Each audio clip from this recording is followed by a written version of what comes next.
Hi hello friends, welcome to BLR kitchen. ಇವತ್ತಿನ ನಮ್ಮ recipe ಬಂದು ಗೋಬಿ ಕಬಾಬ್. ಕೇವಲ ಇದನ್ನು ನಾವು ಒಂದು 10 ನಿಮಿಷಗಳಲ್ಲಿ ರೆಸ್ಟೋರೆಂಟ್ಗಿಂತನೂ ರುಚಿಯಾಗಿ ಮನೆಯಲ್ಲೇ ಮಾಡ್ಕೊಳ್ಬೋದು.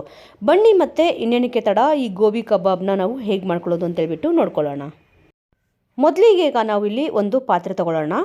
ಆ ಪಾತ್ರೆಗೆ ಒಂದು 2 ಟೇಬಲ್ ಸ್ಪೂನಷ್ಟು ಕಾರ್ನ್ ಪೌಡ್ರನ್ನ ಹಾಕ್ಕೋಬೇಕಾಗತ್ತೆ. ಆ ನಂತರ 1 ಟೇಬಲ್ ಸ್ಪೂನಷ್ಟು ಮೈದಾ ಹಿಟ್ಟು, 1 ಟೇಬಲ್ ಸ್ಪೂನಷ್ಟು ಅಕ್ಕಿ ಹಿಟ್ಟು ಹಾಕೋದ್ರಿಂದ ಸ್ವಲ್ಪ ಕ್ರಿಸ್ಪಿಯಾಗಿ ಬರುತ್ತೆ.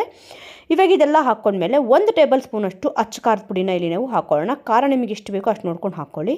ಆ ನಂತರ ಸ್ವಲ್ಪ ಕಸ್ತೂರಿ ಮೆಂತ್ಯನ ಕೈಯಲ್ಲಿ ಉಜ್ಜಿ ಪುಡಿ ಮಾಡಿ ಹಾಕೋಬೇಕಾಗುತ್ತೆ. ಸ್ವಲ್ಪ ಬೆಳ್ಳುಳ್ಳಿ ಶುಂಠಿ ಪೇಸ್ಟ್ ಒಂದು 2 ಟೇಬಲ್ ಸ್ಪೂನ್ ಹಾಕ್ಕೊಂಡ್ರೆ ಸಾಕಾಗುತ್ತೆ. ರುಚಿಗೆ ತಕ್ಕಷ್ಟು ಉಪ್ಪು, ಒಂದು 2 ಚಿಟಿಕೆಯಷ್ಟು ಫುಡ್ ಕಲರ್ನ ಹಾಕ್ಕೊಳ್ಳೋಣ, ರೆಡ್ ಕಲರ್ ಫುಡ್ ಕಲರು. ಆ ನಂತರ ಒಂದು 2 ಟೇಬಲ್ ಸ್ಪೂನಷ್ಟು ಗ್ರೀನ್ ಸಾಸ್ನ ಇಲ್ಲಿ ನಾವು ಯೂಸ್ ಮಾಡ್ಕೊಳ್ಳೋಣ, ಗ್ರೀನ್ ಚಿಲ್ಲಿ ಸಾಸ್ನ.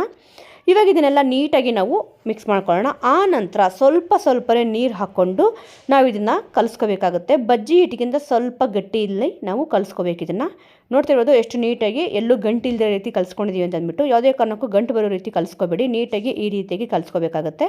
ಇವಾಗ ಬ್ಯಾಟರ್ ಎಲ್ಲ ನೀಟಾಗಿ ರೆಡಿಯಾಗಿದೆ. ಇವಾಗ ಆಲ್ರೆಡಿ ನಾನು ಹೂಕೋಸನ್ನ ನೀರಲ್ಲಿ ವಾಶ್ ಮಾಡಿ ಬಿಸಿನೀರಲ್ಲಿ ಎತ್ತಿಟ್ಕೊಂಡಿದ್ದೆ ಸೈಡಲ್ಲಿ. ನಿಮಗೆ ಗೋಬಿ ಕಬಾಬ್ ಯಾವ ಸೈಜಲ್ಲಿ ಬೇಕೋ ಆ ಸೈಜಲ್ಲಿ ಗೋಬಿಗಳನ್ನ ನೀಟಾಗಿ ಸ್ವಲ್ಪ ಸಣ್ಣದಾಗಿ ಕಟ್ ಮಾಡ್ಕೊಳ್ಳಿ. ತುಂಬ ದಪ್ಪಕ್ಕೆ ಕಟ್ ಮಾಡಿಕೊಂಡ್ರೆ ಎಣ್ಣೆಯಲ್ಲಿ ಬೇಯಬೇಕಾದ್ರೆ ಲೇಟ್ ಆಗುತ್ತೆ. ಇವಾಗ ಇದು ಮಿಕ್ಸ್ ಆಗಿದೆ ನೋಡಿ, ಈ ರೀತಿಯಾಗಿ ಪರ್ಫೆಕ್ಟಾಗಿ ಮಿಕ್ಸ್ ಆಗಿದೆ. ಆ ನಂತರ ಆಲ್ರೆಡಿ ನಾನು ಎಣ್ಣೆ ಕೂಡ ಕಾಯಕ್ಕಿಟ್ಟಿದ್ದೆ. ಎಣ್ಣೆ ಚೆನ್ನಾಗಿ ಬಿಸಿ ಆದಮೇಲೆ ಇದನ್ನು ನಾವು ಹಾಕಬೇಕಾಗುತ್ತೆ. ನೀವು ನೋಡ್ತಿರೋದು ಎಣ್ಣೆಯಲ್ಲಿ ಬಿಟ್ಟಿದ ತಕ್ಷಣ ನೀಟಾಗಿ ಅದು ಮೇಲ್ಗಡೆ ಬರ್ತದೆ.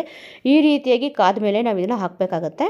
ನಿಮಗೆ ಒಂದು ಟ್ರಿಪ್ಪಲ್ಲಿ ಎಷ್ಟು ಇಡಿಸುತ್ತೋ ಅಷ್ಟು ಒಂದು ಟ್ರಿಪ್ಪಲ್ಲಿ ಹಾಕೊಳ್ಳಿ. ನಾನು ಅಷ್ಟೇ ಒಂದು ಟ್ರಿಪ್ಪಲ್ಲಿ ಎಷ್ಟು ಇಡಿಸುತ್ತೋ ಅಷ್ಟು ಕೂಡ ಇಲ್ಲಿ ಹಾಕ್ಕೊಂಡು ನಿಮಗೆ ತೋರಿಸ್ತಿದ್ದೀನಿ. ಎಣ್ಣೆಯಲ್ಲಿ ಯಾವುದೇ ವಸ್ತುನ ನಾವು ಫ್ರೈ ಮಾಡಬೇಕಾದ್ರೆ ತುಂಬ ಹುಷಾರಾಗಿ ಇರಬೇಕಾಗುತ್ತೆ, ಯಾಕಂದರೆ ಎಣ್ಣೆ ಸಿಡಿಯೋ ಚಾನ್ಸಸ್ ತುಂಬಾ ಜಾಸ್ತಿ ಇರುತ್ತೆ. ನೋಡಿ, ಇವಾಗ ನೀಟಾಗಿ ಇದನ್ನು ಸ್ಪೂನ್ ಸಹಾಯದಿಂದ ನೀಟಾಗಿ ಎರಡೂ ಕಡೆ ನಾವು ಫ್ರೈ ಮಾಡ್ಕೋಬೇಕಾಗುತ್ತೆ. ಅಂದರೆ ಗೋಲ್ಡನ್ ಬ್ರೌನ್ ಬರೋವರೆಗೂ ಫ್ರೈ ಮಾಡ್ಕೋಬೇಕು. ಇದು ತುಂಬಾ ಬೇಗ ಫ್ರೈ ಆಗೋಲ್ಲ, ಸ್ವಲ್ಪ ಲೇಟಾಗುತ್ತೆ. ನಾವು ಇದನ್ನು ಹೈ ಫ್ಲೇಮ್ ಇಟ್ಕೊಂಡೇ ಫ್ರೈ ಮಾಡ್ಕೊಳ್ಬೋದು. ನೋಡ್ತಿರ್ಬೋದು ಎಷ್ಟು ನೀಟಾಗಿ ಬಿಡಿಯಾಗಿ ಫ್ರೈ ಆಗಿದೆ ಅಂತ ಅಂದ್ಬಿಟ್ಟು. ಈ ರೀತಿಯಾಗಿ ಎರಡೂ ಕಡೆಯೂ ನಾವು ನೀಟಾಗಿ ಫ್ರೈ ಮಾಡ್ಕೋಬೇಕಾಗುತ್ತೆ, ಡೀಪ್ ಫ್ರೈ. ಇವಾಗ ಇದು ಫ್ರೈ ಆಗಿದೆ. ಆ ನಂತರ ಇದಕ್ಕೆ ನಾನು ಇನ್ನೇನು ಇದನ್ನು ಪ್ಲೇಟಿಂಗ್ ತೆಕ್ಕೋಬೇಕು ಅನ್ನೋ ಟೈಮಲ್ಲಿ ಸ್ವಲ್ಪ ಕರಿಬೇವಿನ ಎಲೆಗಳನ್ನ ಹಾಕ್ಕೊಂಡು ಅದನ್ನು ಕೂಡ ಫ್ರೈ ಮಾಡ್ಕೊತಿದ್ದೀನಿ. ನೋಡ್ತಿರ್ಬೋದು ಇವಾಗ ಕರಿಬೇವು ಕೂಡ ನೀಟಾಗಿ ಫ್ರೈ ಆಗಿದೆ. ಈ ರೀತಿ ಫ್ರೈ ಮಾಡ್ಕೊಂಡ್ಮೇಲೆ ನಾವು ಎಣ್ಣೆನೆಲ್ಲ ನೀಟಾಗಿ ಜಾನಿಸ್ಕೊಂಡು ಒಂದು ಪ್ಲೇಟ್ಗೆ ಸರ್ವ್ ಮಾಡ್ಕೊಳ್ಳೋಣ.